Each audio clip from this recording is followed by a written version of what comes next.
think this can happen to you, think again. Prescription drug abuse is on the rise, and it's not the usual suspects. How does a housewife get hooked on painkillers? I was taking 20 to 25 a day. So crippling. We didn't know what we were getting into, you know. We Right. thought that we'd try it once, get high.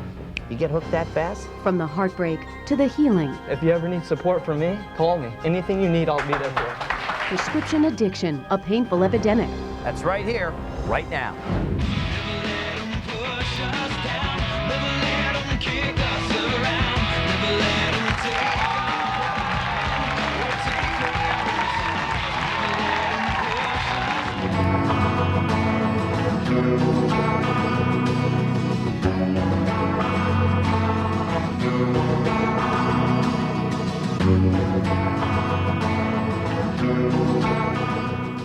I'm telling you, if you have prescription drugs in your home, make sure that they're locked away so no one, including you, can abuse them.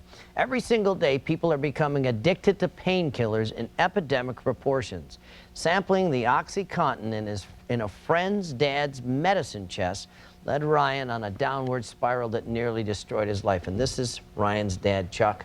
I want to thank you guys for being here. How did it start?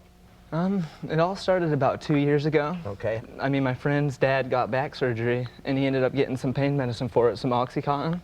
And, I mean, we didn't know what we were getting into, you know. We Right. thought that we'd try it once, get high, started doing it. After a few times of doing it, I mean, you pretty much get stuck to it, you know. Got hooked that fast? That fast. I mean, it's like you crush it up and snort it, and it's just like it's courage, you know. It's like you can go out and take on the world. I explained to my girlfriend one time that it's like sitting in the hot tub with the jacuzzis on, you know. It's like you feel like a total different person when you're on the drug than when you're not. You're totally cool, everything's all right. Yeah, everything, you don't have a problem in the world. When you don't have the drug, though, you have every problem in the world. How did you get the money? Well, I'd do anything I could, you know. I'd pawn things, I'd go to the pawn shops, I ended up stealing checks from my dad. I stole thousands of dollars from him, and I'd get the checks and write them into myself and just go cash them in the banks. And I mean, when you're under the spell of the drug, you'll do anything to get it.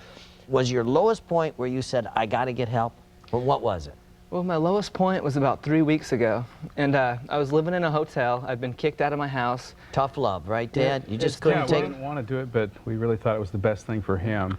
We had tried most everything else, and so we were at our wits' end, and we thought, you know, if we're ever going to make this work, it really has to be Ryan that has to make this change, and we can lead him to the water, but he has to drink, so to speak. And so that was really the last straw. We didn't love him any less. We paid for the hotel, but we said, you know, we have other children in You're our out. household. You can't be around our family and be using. So you're out. Yeah. So what happened to you at that lowest point? Well, during that lowest point, it wasn't just that I was kicked out of my house. It was I met this kid from Texas, and I'd only known him for about 2 days. And he'd not done the drug too much in his life. And I mean, I'd been doing it to where I'd been shooting it up about 6 times a day. And he comes up to my house. Shooting up Oxycontin. Yeah. Cooking it, Cooking shooting it, it putting up. it in, and then shooting it up. And he comes Never over thought and about AIDS? Never thought of that stuff. Okay, and so he comes over. he comes over, and I, not think that he can do a certain amount, that because I've done it for so long, I've got a tolerance to it, and it makes me normal, not high anymore. So he gets it and sticks it in his arm, and he starts walking around, and he's just kind of dazing around like this, you know. All of a sudden, he grabs both sides of the bathroom door and just falls back on his back, lifeless. He wasn't breathing, he didn't have a heart rate or anything. I just start panicking, and I was so high that I didn't know what to do. So I go over and I start giving him somewhat of a CPR attempt, you know, because I don't know CPR, I'm just, you know, I haven't ever been taught that. And so I thought to myself that I had to call 911, or it's worth going to jail to save a life. So I called 911, they helped me give him CPR, and they ended up saving his life. But after that, I mean, to see someone almost lose their life right in front of me like that, I knew it was time to change. Chuck, let me ask you, the lowest point for you? Oh, there were a lot of them, but probably the lowest point was after we found out he had been using, which he hid from us very well, like Andy.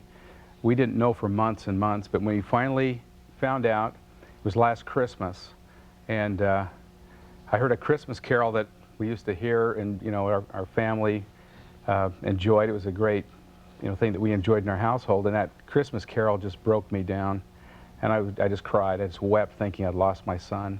And it seemed really hopeless at that point. But, you know, somehow you endure and you get through one day and then another day. And finally, I think when his friend nearly died was with the impetus to make him really want to change for him, not for us, not for his friends, not to go back to school, but for him. And that was the difference. And so my wife and he spent hours on the internet, and probably about 4 in the morning, they found the Waismann Institute on the internet, and phone calls to them. And they're pretty renowned for dealing well, with prescription drugs and they have a unique program, and right. I won't go into all the details, but it has worked so far for us, and I've been very impressed with it. And Ryan has been clean now for 10 days. Anything you want to say to this guy? He loves you. You got a loving family. Yeah, I can't believe I put him through so much. I'm just sorry, Dad. I just want to give you a hug.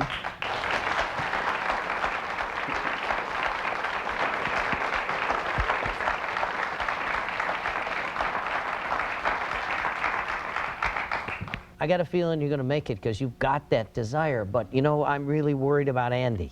You have been to the same places, the same hell he has been. What do you want to say to him? Well, Andy, I know what you're feeling like right now, man. That was me 10 days ago. Withdrawing, your hot and cold flashes, you're feeling like you're going to throw up. It's not good, man. If I could say one thing, heart to heart to you, it's got to be you got to change for yourself. All the years that I did it, I'd say, you know, I'll do it for my dad, I'll trick him, try and do it like that, you know. Do it for yourself, man. You can beat it. I know you can. I know you can beat this. Thanks. You're going to beat it. You're on that road to recovery.